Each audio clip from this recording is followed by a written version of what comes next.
Let's look at another aspect of calculus, minimum and maximum place. So again, this is question 3 from 2025. The function g is defined, and then we have our function, and then they are giving us limitation because denominator cannot be equal 0. So they are saying 2x minus 7. Here we have 3. Okay, it's a little bit more complex than we used to. And they are saying what? By finding, what's that? Derivative of gx show. So they are basically saying you need to find derivative, and therefore you will be able to show what? That this function has no local or minimum points.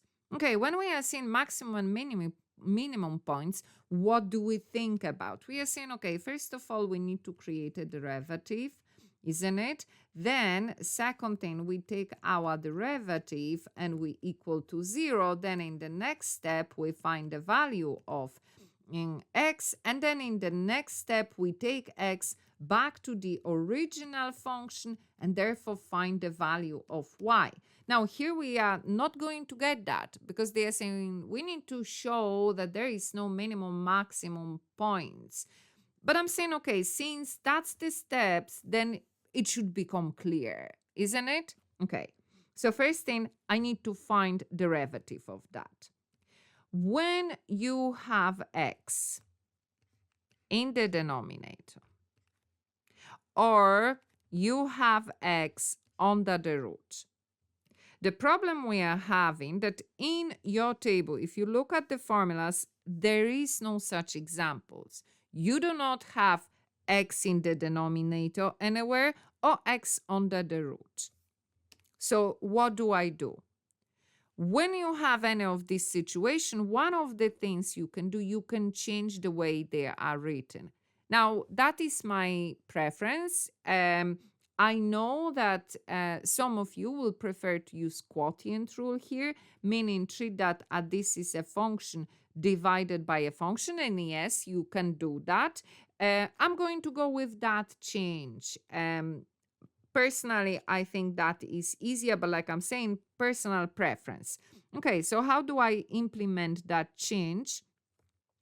Well, here is the formula that tells me if I have page 21 in your table, if I have something under the fraction line in the denominator taken to the power, I just can make the power negative.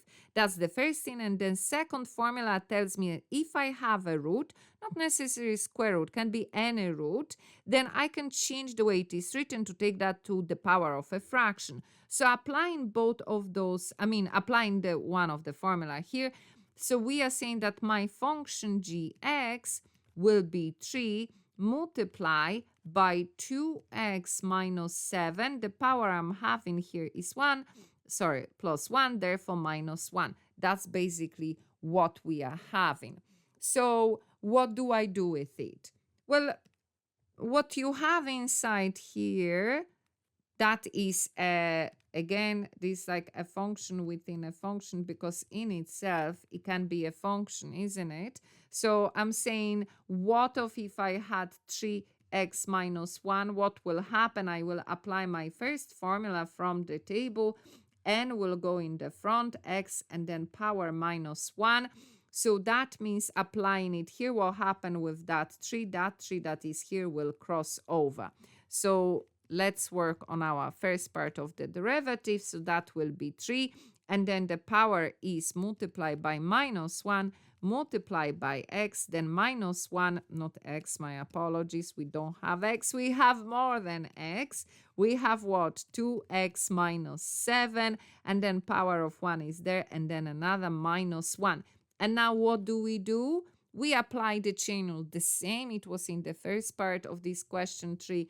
So we multiply by the derivative of the bracket. 7 will go to 0 in the process of creating derivative. And when I have x to the power of 1, derivative of that item will be what? Number that stand beside x. So in this case 2. So like I've told you, it looks more difficult than it really is here. So basically I have 3 multiplied by minus 1 multiplied by 2. I put that in the calculator, and what do we get? We have minus 6. minus 6 2x minus 7 to the power of minus 2. So that's our derivative. Yes, we can change the way it is written. However, let's move on with our step because there is no need for that. Now we equal that derivative to 0. So what do we do here? Well, if I have a multiplication, don't forget you can divide by any value you want. I can divide both sides by minus 6, or I can divide both sides by this bracket here, isn't it?